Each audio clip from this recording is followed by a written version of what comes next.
How's it going, everyone? Mad Spartan here, and today I'm bringing you kind of an interesting video. It's just a couple of fun facts about Contest of Champions that you may or may not have known. Some of them are pretty obvious, other ones not so obvious. You know, some of them I took a little bit of testing to figure out, and other ones just came like super easy or just something that I happen to have known already. Now, our first fact is going to be the fact that Rogue does not affect Mojo in any way.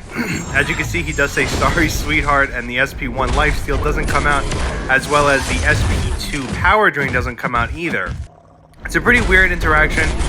Most of these facts are comic accurate. I don't know the specifics when it comes to the comics, but yeah, so they kind of all check out. Our next fact is the fact that Cyclops and Havoc's abilities do not hurt each other. I guess because they're brothers, and for some reason it doesn't affect them. As you guys are going to see here, I'm going to get hit by this SP1. It's going to literally do 0 damage. I'm going to then hit him with my SP1. It's going to also do 0 damage. And as you can see, it's pretty much just like a weird interaction of just your punches and kicks doing damage, and then the specials themselves not doing any damage. It's a pretty cool fact, you know. Some people don't really know that. It's not really like Cyclops can be used, though, so it's not like you're going to be able to use it in any part of the game.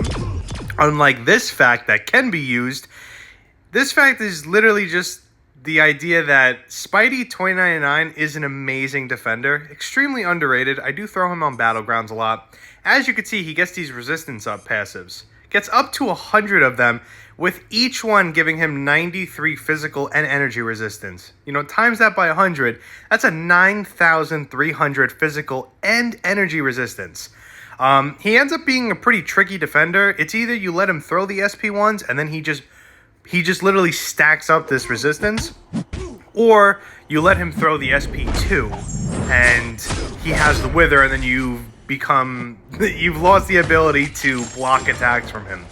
So it's a pretty interesting defender. As you guys are going to see here, I did test it out a little bit where we were kind of getting hit by the Winter Soldier.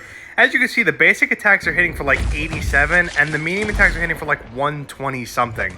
It's an absurd decrease, and as you guys can see, with no resistance ups, he actually is chewing into my health bar here. We have 510 on medium attacks and 450 on light attacks. It is a huge difference. It is crazy. The next fact comes with a little bit of an explanation. Those of you that don't know how Warlock works, once you get 20 charges on his infected meter, he's able to, you know, throw his SP2 or his SP1. That's how he stops power gain, and he stops regen and all that. As you can see, we're going to throw the SP2 here. It gives me a big armor break, and we can renew it. Now, when we fight Cable, if you look into Cable's bio, he's actually already infected with the virus that Warlock puts onto people, just like comic-wise. So as you can see, whenever he's near us, that counter is actually going up by 1. Every time he tries to attack us, it is going to go up by 1. So every time he hits us, it actually goes up by 2. So it is definitely a very bad matchup for him, like to the point where it literally can't be used. So I thought it was a pretty interesting fact that you basically start with him being infected, and once he is infected, it's pretty much just an endless result because you're going to keep looping in and keep refreshing in. It's just overall an amazing little detail that they kept true to the comics. Next fact is that, I don't know why you would, but if you ever wanted to use Kraven against Quicksilver, you wouldn't really be able to. Kraven has in his kit that every time you get a non-damaging debuff on him, he reduces the next one by 20%, up to a stack of, I think it's 8 of them. So you guys are going to see that when you're fighting against Quicksilver, he's constantly putting these whiplashes on you that you constantly have to parry to get rid of. And what I kind of wanted to set up here to show you guys was, I'm going to get my full stack, so we're going to be completely reducing the duration of these debuffs. But unfortunately, when we get the whiplashes, we're just going to be dealing big burst damage to ourselves because we're not having enough time. As you can see, they go all the way around. It is definitely not a good matchup, and you could even argue that if you were using Quicksilver, you wouldn't want to use him either, because you wouldn't be able to build up your whiplashes on him. It would just be kind of insta-bursts, which I guess isn't a bad thing, but we do like to build up that big stack, you know, of 30 or 40, and then just kind of kill them instantly. So as you guys can see, it's kind of shuts down both playstyles. Of course, there is a way to use Kraven against this. You could throw the SP1 to get the true accuracy, which stops the evade from coming out. So there is ways around this. There's plenty of people that you can use against Quicksilver. It doesn't have to be Kraven. just wanted to let you guys know. And for those of you that don't have Platinum Pool, in his main kit, he has this passive that's called Auto Fight Boring Fast Forward, which is pretty weird when you read it, but we're gonna go in and we're gonna see exactly what that means. What you have to do is you have to go into a fight already with the auto fight on. I'm going to show you guys in a second why you have to do that. And you guys are going to see that we're just zooming in here. You know, for any easy fights, if you wanted to max out your Platinum Pool, you could literally get an entire quest done in like 5-10 minutes with how fast this is going. It's pretty cool. But as you guys are going to see here, I'm going to turn off the auto fight to hit him with an SP3 here. just because I wanted to throw it out. There really is no reason at all.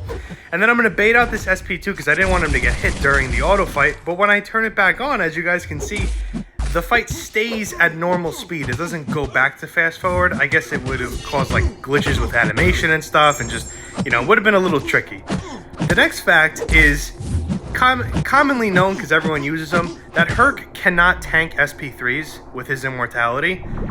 He will immediately die, as you guys are going to see here. It doesn't tank it like other characters. A couple of other ones that I have here are Serpent and Clairvoyant. As you guys are going to see, we're going to cue into the time that I use Serpent on this. And I know what most of you are going to say is it's not immortality, it's death immunity, which is true. It's just a different interaction. But you guys are going to see here that with death immunity, he is going to fully tank this SP3, unlike Herc, who dies immediately. And I know you guys are saying, what is the fact here? Because they're two completely different mechanics. One is stopping him from dying, and the other one is makes him immortal before he dies. That is a true statement, but we are going to test it out with Immortal Hulk, which, as you guys know, Immortal Hulk also is immortal. So he has, it's not a death immunity, it's literally classified as an immortality. As you guys are going to see here, we're going to get hit by this SP3 and we're not going to die. A little bit of a visual bug just to show you that the immortality is coming out. And you're going to see we get right back up. So the interesting thing with this interaction is in Battlegrounds, if you win with immortality on Immortal Hulk, you end up getting 0 points in the life bar because you have 0.0 health. But if you were to win a fight with Herc on immortality, you'd actually get like 10 or 20 points because you'd have 0.1% health. So it's to show you guys that you don't actually die with Herc. You get 0.01, which I think it's 0.1, which is literally like 10 points.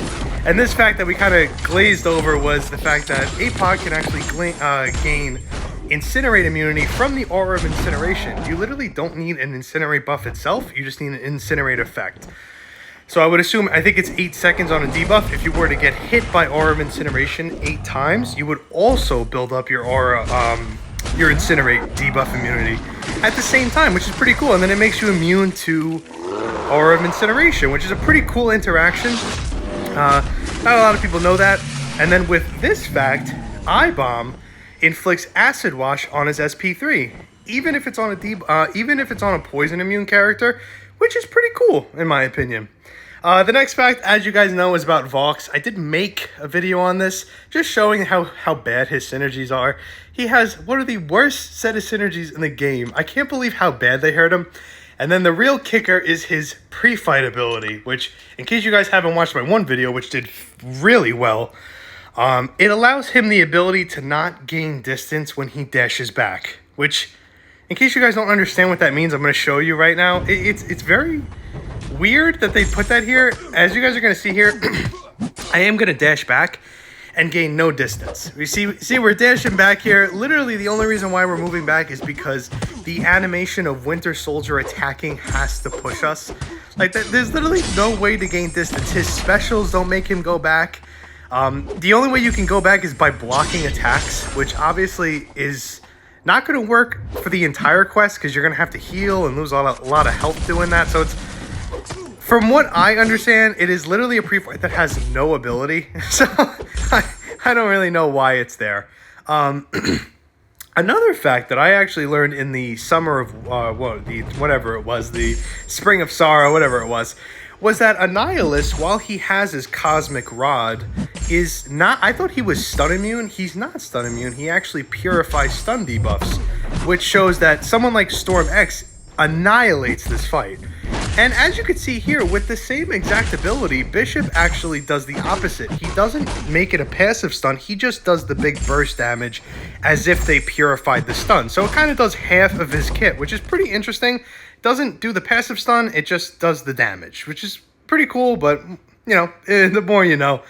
And this fact is not really a fact in itself, it's more of an appreciation that Prowler, when he first came out, was physically made to beat Bullseye in whatever meta was going on in that moment. They made him bleed immune, they made him go miss during specials, they made his medium attacks be non-contact so the guy can't evade. He's got crazy block proficiency during the other opponent's specials. They literally made him entirely for Bullseye, but unfortunately, like the next month or 2 months later, they came out with Warhead, and she completely obliterates him. So I just did this fact as a little bit of an appreciation post. Nothing crazy. Quick fact here, Jubilee's Awakening actually destroys skills that shrug off debuffs. You do big energy damage. I know it doesn't seem like a lot, but when you're fighting a roided out Jubilee in a incursions and you use Kingpin and get a 50k burst, you kind of find out real quick why it's so good. And next fact is X-23 actually has something in her kit that when she inflicts a bleed on a bleed immune champ, she actually instead gets a cruelty buff, which is pretty cool because it shows that even back then they had characters, and she's probably one of the first characters to actually have a kit that was literally prepared in case her main kit didn't work, which is pretty interesting. This is kind of for the OG players. For the people who didn't play, Mystic Dispersion used to be a bigger issue. When you used to Dex, it would actually keep refreshing the buff. So we keep refreshing Mystic Dispersion, and people like Dormammu were ridiculous. So in that clip, you could see that my precision buff kept staying there. So it didn't really actually do anything. But back then, you used to just get infinite degens. You would just infinitely die. It was an absolute mess. Next fact is the fact that Penny Parker can actually stop Nick Fury's second life, which is pretty cool. She only has to be Sig 1 to do it, so it's definitely a obtainable fact, which I thought was pretty cool. The next fact is for if you're ever making a run at, I don't even know what it's called, actually, to be honest with you. Acropolis? There's an Airwalker on there. You need to learn this fact before you fight him, trust me. With how Airwalker works, if you dex his specials and don't get hit by them in any way, shape, or form, it actually punishes you more. As you can see here, we dexed the SP1 and got 2 moons, and then when we blocked it, we didn't get any. So it's actually, you need to block his specials before you get hurt. Now, this next fact is for Cosmic Ghost Rider and Ghost Rider. They each get judgments depending on the action that's done. Now, the crazy fact is Cosmic Ghost Rider actually doesn't gain the judgment from the act itself. It's actually from the buff itself. So, for example, if you found a way to gain one of the buffs without doing the 5-hit combo or the heavy or anything, you'd still get the judgment. As you can see here, we did get hit just to get an armor, just to see. We do dex to get another judgment, and then we're going to throw this SP2 here to get the 5th and final judgment. Pretty simple, not going to lie. Now, we're going to go in with the Odin pre-fight, which starts the match with a amplitude, meaning, in essence, if this is right, you will start with 1 judgment, meaning you don't have to actually hold the heavy. You'll just get it. It's not, in essence, you don't get the judgment from holding heavy. You gain the judgment when you gain the amplitude. So that's why Odin pre-fights are really good, and the Thor relic is really good too, because that also gives you an amplitude. So it is a pretty cool interaction. It kind of changes the way you have to play him. You don't have to, parry, hold heavy into SP2, or bait their heavy into it. It's pretty cool. And then this one is just catered to my boy, Gulk. He has this crazy ability called Face Me, which, if you guys don't know, Face Me makes it so that when he's hit with a passive damage over time effect, he heals 70% of the damage. If you have the Willpower Mastery, it actually is 80%. He has 3,000 increased attack, and it's just absurd. So for people like Mephisto with the Aura of Incineration, he heals from that. from Kindred's degen, he heals from that. There is probably 15 people I could have put here, but I only put like 6 or 7 because I didn't want to use the whole video on him. And another unknown one is he fights Havoc, which I've done before personally for seasons and seasons. Everyone in my alliance knows that this is how I play. As you guys are going to see here, the first burst actually does a decent amount of damage. It takes about 15% of your health.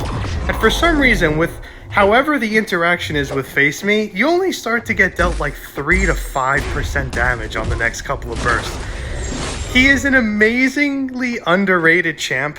I know that, you know, a lot of people don't use him, but this ability is super underrated. I know people don't really know that too much, but getting healed for up to 80% of passive damage is pretty big when you consider who's actually the champs that you can use. One of them being Wiccan with the passive Incinerates. As you can see here, we slam him with a 10,000 damage heavy, and he heals all the damage back. It's absurd. Next up, we have Nick Fury, which if you put the deep wounds, I don't think it's called deep wounds, but the passive bleed, as you can see here, he's literally healing, so you can't go that route when you use Nick Fury on him. Not saying these characters can't kill Gulk. Obviously, it's only 80% of the damage, so you could still be killing him with the 20%, or just don't go in that direction to get the passive. He doesn't heal from passive, he doesn't heal from like debuffs during it. He does heal from passive debuffs. As you can see here, he's just clinging to life. Next up, we do have Omega Red, so his degen, he heals from again. I'm telling you, there is a full-on list. I literally have it typed out on my computer. There's like 12 or 13 people I could have put here. But I didn't want to make it too long about him, but I just want you guys to appreciate how good this champ is. I know some people don't like him, but I'm telling you, he is amazing. He's willpower regenning from the 10 spores, and then he also will willpower regen from the death aura from the SP2. As you guys are going to see here, the death field. So if you're fighting a Suicide's Omega Red, you could still slam through it. Like it's the coolest thing ever. And I'm not even done yet. You have Onslaught with the Neuroshocks. As you guys are going to see, I'm not even getting any damage. Of course, the ranks and stuff are different, but you guys can see the vision here. I hope you can at least. I'm taking no damage. I'm telling you, he's a god. He is so good. You guys have to appreciate him because he is so good. Another one would be Longshot. When you are going to do the SP2, as you can see, those are passive incinerates, those bad karmas. So he is willpower regenning, resistance 80%, these things. As you can see, we keep applying them, but he keeps healing. We're doing like 1,200 damage, and he's healing 1,000. It's so crazy. The next fact is a pretty interesting one. Those of you that don't know, with Black Panther Civil War, when he gets an armor and he gets dealt a stun, he actually reflects that stun back to you. But for someone like Storm X, when they try to purify a stun, you inflict a passive one. So as you guys are going to see here, the interaction is pretty funny. You guys kind of both get stunned. But what makes it a little interesting is the fact that, as you guys can see, it is a regular stun for a split second and then turns into a passive. So it's just enough time for Storm to actually win the exchange, which is absurd. It's not neutral. She's literally winning the exchange. And with someone like Bishop, who on paper has the same exact ability, you guys are going to see, once again, like the Annihilus, it is a completely different interaction. As you can see, he is shrugging off the stun, but for some reason, we're not recovering fast enough. He's actually beating us by like almost half a second, which is plenty of time for the computer to throw out a jab or something like that. So we're gonna parry him again just to see, and we're still doing the burst damage, of course, but the punishment is absurd if it was a higher tier. So we're gonna throw the SP2 and kill him here, but it is a pretty interesting fact. Those of you that didn't know, Gwenpool also, her awakening allows her to not die by specials, which it's not so much a fact, it's just pretty interesting. As you can see here, she is a very old champ. Back then, characters didn't have bursts on their specials. She can actually reduce the burst damage as well. Being such an old champ, it doesn't mitigate that. So it's pretty cool. And this next fact, which is, just a quick one. Guardian has the highest energy resistance in the game. Those of you that don't know, it's literally higher than Bishop and Havoc's energy resistance combined. He has almost 9,000 energy resistance. It's absurd. And this next fact is kind of an easy one. You know, when Overseer has his auto block ability, those of you that don't know, when you hit them twice, it inflicts an auto block. So for characters that actually have 2 hits on their incomings, as you can see here, he does actually auto block the second hit. So it is a, if you're fighting someone like Overseer, you definitely want to use someone that only has a single hit incoming, because the punishment is out of control. You definitely don't want to use anyone else. We're going to get slapped here. And yeah, pretty cool.